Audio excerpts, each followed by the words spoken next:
가운데 주시는 하나님 은혜가 풍성하기를 소망합니다. 오늘 본문 요한계시록 6장 말씀, 어찌 새벽에 말씀을 묵상하다 보면은 좀 압도적으로 느껴질 수도 있는 그러한 본문입니다. 어린 양이신 예수님께서 7 봉인들을 하나씩 그렇게 떼면서 심판이 펼쳐지는 아주 극적인 장면들을 오늘 성경 본문은 다루고 있습니다. 그런데 오늘 이 본문을 보면서조차도 우리가 감사할 수 있는 것이 그 심판하시는 분이 그저 두려운 존재, 무서운 존재가 아니라 십자가를 지신 어린 양이시기 때문에 우리가 그 가운데 심판의 주체가 되시는 우리 주님으로 인하여 우리가 감사할 수 있으며 또한 소망까지도 가질 수 있는 것이지요. 그분의 심판은 공의가 기초가 된 심판입니다. 또한 사랑이 기초가 된 심판입니다. 그렇기 때문에 심판 자체가 최종 목적이 아닌 것이죠. 오늘 우리가 읽은 본문 말씀 그 마지막 절은 그때에 누가 능히 서겠느냐 이렇게 질문을 던지면서 마무리가 됩니다. 17절 말씀에 그들이 진노의 큰 날이 이르렀으니 누가 능히 서리요 하더라. 우리 오늘 하루를 시작하면서 이 질문 앞에 누가 능히 서겠습니까? 이 질문 앞에 우리는 어떻게 대답할 수 있겠습니까? 또한 이 질문을 받으면서 이 질문 안에 우리는 어떠한 소망을 발견할 수가 있을까요? 오늘 본문들의 상징들을 따라가는 가운데 그 가운데 하나님 우리에게 세상을 보는 눈을 새롭게 밝혀주시는 그러한 은혜가 우리 가운데 있기를 소망합니다. 먼저 첫 번째 4개의 인입니다. 4명의 말탄 자가 등장합니다. 아주 강렬한 그러한 이미지들입니다. 첫 번째로 흰 말을 탄 자, 2절 말씀에 이에 내가 보니 흰 말이 있는데 그 탄 자가 활을 가졌고 면류관을 받고 나아가서 이기고 또 이기려 하더라. 신학자들 가운데에서도 이 첫 번째 흰 말에 대한 해석이 2가지 견해로 나뉘는데 어떤 신학자들은 복음이 세상 가운데 승리하며 전진해 나아가는 그러한 모습을 상징한다라고 보고 또 다른 해석에서는 인간의 권력에 거짓된 그 정복 욕구 또 평화를 가장하고 사칭하는 그런 것들을 상징하기도 합니다. 어느 쪽이 되었든 간에 중요한 것은 이 모든 정복과 승리가 궁극적으로는 어린 양 되신 예수 그리스도의 주권 아래에 있음을 바라보게 한다는 것입니다. 그 다음에 나오는 붉은 말, 전쟁과 분열처럼 인간의 죄 때문에 계속해서 싸우는 그런 상황이죠. 세 번째 검은 말은 기근, 경제적인 불평등 이런 것 상징합니다. 그리고 마지막에 나오는 청황색 말은 죽음 그 자체가 가지는 공포를 상징한다고 볼 수 있습니다. 이 4말들이 또 그 말들을 탄 자들의 행동을 보면 어떻습니까? 세상 속에서 추구하는 그런 헛된 정복욕, 전쟁, 기근, 죽음 이러한 것들을 살펴보면은 지금까지 우리 인류가 존재해 오는 가운데 계속해서 겪어왔던 그러한 문제들인 것을 알 수 있습니다. 우리 인류에게 아주 익숙한 그러한 고통들인 것이죠. 그런데 오늘 본문은 이러한 재앙들만을 보여주는 데서 끝나지 않는다라는 것이죠. 그 속에서도 그 재앙의 모습들 가운데에서도 우리는 희망과 소망을 발견할 수 있는 것입니다. 오늘 말씀은 계속해서 그 어두운 상징 너머를 바라보게 합니다. 흰 말을 통해서 우리가 기억해야 할 것, 세상에 드러나는 모든 정복과 승리는 결국에 참된 승리 되신 어린 양의 승리를 더욱 분명하게 드러내기 위한 도구가 된다라는 것이고요. 또 다음으로 붉은 말의 싸움이 있지만 그 붉은 말의 싸움 너머에 예수님께서 주시는 참된 평화가 있음을 바라보고 우리가 그 가운데 소망 가지게 하는 것이죠. 검은 말이 가진 그 기근 대신에 나눔이 있고 공의가 있으며 청황색 말이 상징하는 그러한 죽음 대신에 부활이 있음을 바라보는 가운데 우리로 하여금 소망을 가질 수 있게 하는 것입니다. 결국 심판 중에서도 드러나는 것은 어린 양의 주권이 드러나게 될 것이고 우리는 그 사실로 인하여 소망을 가질 수 있는 것이죠. 오늘 본문의 심판의 이미지들을 통해서 우리로 하여금 다시 한번 새로운 가치를 바라볼 수 있도록 우리에게 새로운 영적인 시각을 사모하게 하는 그러한 은혜가 우리 가운데 있기를 소망하는 것입니다. 심판 중에서도 주권은, 그 심판의 주권은요, 우리 주님께서 가지고 계십니다.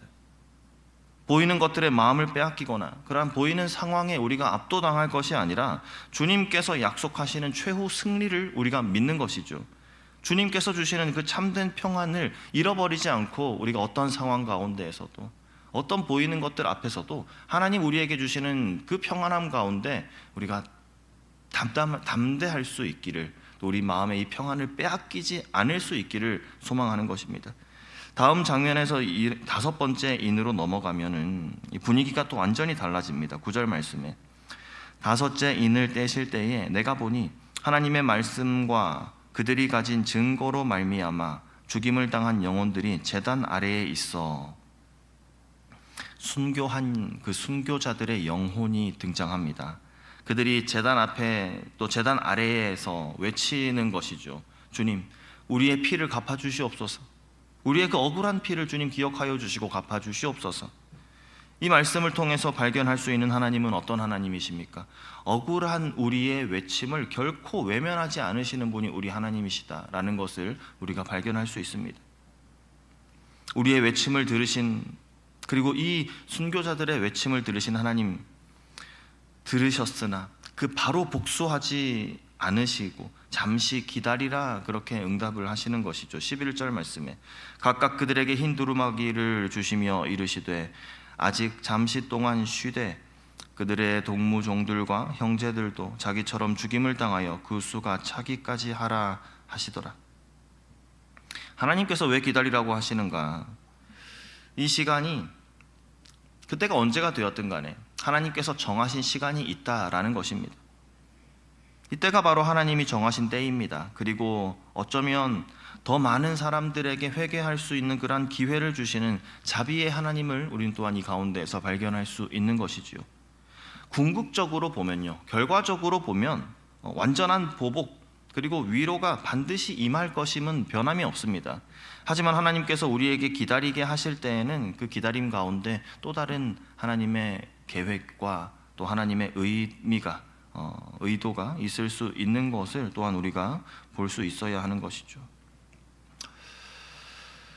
우리가 때로 이런 표현들 사용합니다. 일상의 순교라는 말을 사용을 합니다. 목숨을 내놓는 것만이 순교가 아니라 매일매일의 삶 속에서 세상의 가치관과 우리가 충돌할 때에 우리가 진리를 붙잡고 타협하지 않는 우리의 그런 신앙의 태도, 주님 안에서 또한 순교의 삶의 모습이다, 그렇게 말할 수 있다는 것이죠. 하지만 이 가운데에서도 우리가 잊지 말아야 할 것이 있습니다. 이러한 진리를 사수해내려는 그러한 몸부림, 신앙 안에 바로 살아가려고 하는 그러한 우리의 노력들, 이러한 몸부림과 결단이, 그 행위가 우리를 심판날에 능히 서게 하는 근거가 아니라는 겁니다. 우리가 서는 것은 오직 어린 양의 보혈로 덮여진 그 의로움 때문에, 우리 주 예수 그리스도의 보혈이 우리를 덮기 때문에 그로 인하여 우리가 설 수 있는 것이죠.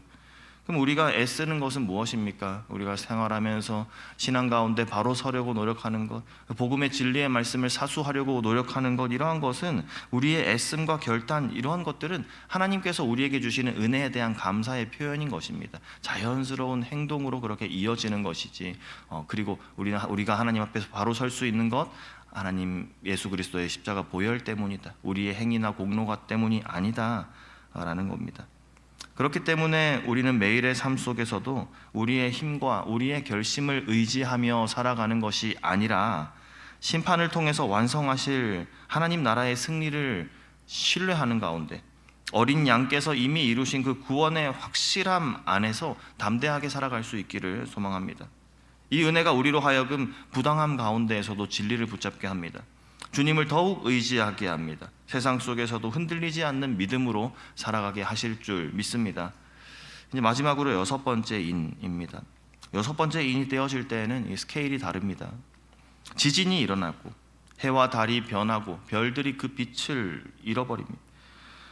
우주적인 그러한 격변이 일어나는 그러한 상황인 것이죠. 이때 노예까지, 왕부터 노예까지 사회 계층과는 관계없이, 상관없이 모든 사람들이 다 두려워하고 숨습니다. 이러한 상황 속에서 우리에게 질문을 던지는 것이죠. 이 진노의 날에 누가 설 것인가? 이 진노의 날에 누가 서리요? 세상에서 가졌던 힘도 이 날에는 쓸모가 없습니다. 돈도 지위도 이러한 것들이 정말 아무런 소용이 없어지는 것입니다. 이러한 때에 우리가 의지할 것이 무엇이겠습니까? 그것이 언제이든 간에 우리의 유일한 피난처는 어린 양 되신 예수 그리스도, 우리의 유일한 희망은 그 어린 양 되신 예수님과 우리의 관계,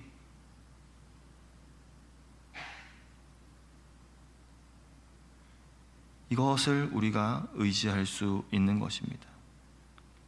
힘도 사라지고 돈도 사라지고 지위도 사라지고 마지막 남는 것이 무엇이냐는 것이죠. 하나님과 상관 있는 삶, 우리 주 예수 그리스도와 상관 있는 삶, 그 친밀한 관계, 그것이 우리를 살게 하는 것입니다. 오늘도 예수님과의 관계를 의지할 수 있는 우리가 되기를 소망합니다. 이 아침 이 하루를 시작하면서 성경이 우리에게 묻는 것이죠. 이날에 누가 능히 서겠는가? 어떻게 설 수 있는가? 무엇으로 말미암아 설 수 있는가? 이렇게 물을 때에 이 질문 앞에 우리가 내릴 수 있는 답은 명확합니다. 그 심판의 날에 설 수 있는 것은 우리의 힘이 아닙니다. 우리가 무엇을 잘해서도 아닙니다. 아무도, 그 누구도 자신의 힘으로는, 자신이 가진 무엇으로든, 자신의 공로로는 이날 아무도 설 수 없습니다. 우리의 의, 우리의 결단, 우리의 몸부림, 결코 그 거룩한 보좌 앞에 그것으로 설 수 없다는 것이죠. 전적으로 어린 양의 보혈과 그 은혜로, 그분의 의로 더딥혀진 자만이 그날에도 담대히 설 수 있을 줄 믿습니다. 그렇기 때문에 오늘도 우리는 우리의 연약함을 인정하며 살아갑니다. 오직 그리스도의 십자가와 그 부활의 승리를 붙들어야만 살아갈 수 있는 것이 우리임을 말씀 가운데에서 또한 겸손한 마음으로 확인하는 것이죠. 이처럼 오늘 말씀은 심판이라는 두려운 이 주제, 그 너머에 있는 어린 양 되신 예수 그리스도의 승리를 바라보게 합니다. 그리고 궁극적으로 완성될 하나님 나라의 그 영광을 바라보게 하는 것이죠. 오늘도 우리는 우리에게 주어진 하루를 세상의 가치관 속에서 그렇게 감당해내야 합니다. 하나님 우리에게 오늘 하루 허락해 주셨는데 이 삶을 주님의 자녀와 주님의 백성다운 모습으로 우리가 살아가야 하는 것이죠. 이 상황 가운데에서 우리가 이 심각성을 깨닫지 못한다면 그저 오늘 하루 어버버하다가 세상 가운데 세상 가치 쫓아 그렇게 살아갈 위험이 우리에게 너무나 많다는 것입니다. 그렇기 때문에 하루를 시작하는 이 시간 가운데 또 오늘 말씀을 대하면서 특별히 더욱 의식적으로 우리가 결단해야 하는 것이죠. 이 혼란한 세상 속에서 내 방향을 잡는 것입니다. 영적으로 준비된 상태를 계속 유지하려는 그러한 노력이 우리 가운데 필요한 것입니다. 또한 그것들을 두고 우리 주님께 간구하며 기도하는 것이죠. 오늘 계시록 말씀 가운데 이 환상 속 모습을 통해서 우리가 얻게 되는 교훈은 우리가 의지하는 그 세상적인 안정, 질서, 우리가 의지하고 신뢰할 수 없다라는 것입니다. 다 무너질 수 있습니다. 언제든 무너질 수 있습니다. 하지만 오늘 이 말씀은 우리를 그저 불안하게 하려고 주시는 말씀이 아닙니다. 환상을 통해서 이 모든 것들이 다 무너지는 것을 하나님 우리에게 보여주시면서 그렇다면 우리가 진정으로 의지해야 할 그 흔들리지 않는 안정과 그 참된 희망의 근거는 과연 어디에서 오는가? 이 질문을 우리에게 던지고 있는 것이죠. 어린 양 되신 우리 주님 안에서 그 안정과 참 평안을 발견할 수 있는 저와 우리 성도님들 다 되시기를 소망합니다. 아멘. 사랑하는 성도 여러분, 우리는 각자 흩어진 개인이 아니라 어린 양의 피로 부름받은 언약의 공동체임을 마지막으로 기억을 해야 합니다. 이 땅의 교회는 고난과 핍박 속에서도 함께 믿음을 지켜내 왔습니다. 서로의 연약함을 붙들어주고 끝까지 승리를 바라보는 주님의 몸된 교회가 바로 우리입니다. 그렇기 때문에 심판의 날에 우리가 능히 설 수 있는 것도 나 혼자만의 의로움이 아니라 그리스도의 완전한 의로 더딥혀진 교회가 우리 공동체가 함께 설 수 있는 것이지요. 그렇기 때문에 오늘 하루 우리가 주님 안에서 서로를 위해서 기도하고 또 함께 흔들리지 않는 믿음으로 이 순례의 길을 걸어가게 하시기를, 하나님께서 그런 우리 교회 되게 하시기를, 서로 함께 지어져가는 주님의 몸된 교회인 우리가 되게 하시기를 간절히 소망합니다. 아멘. 함께 기도하겠습니다.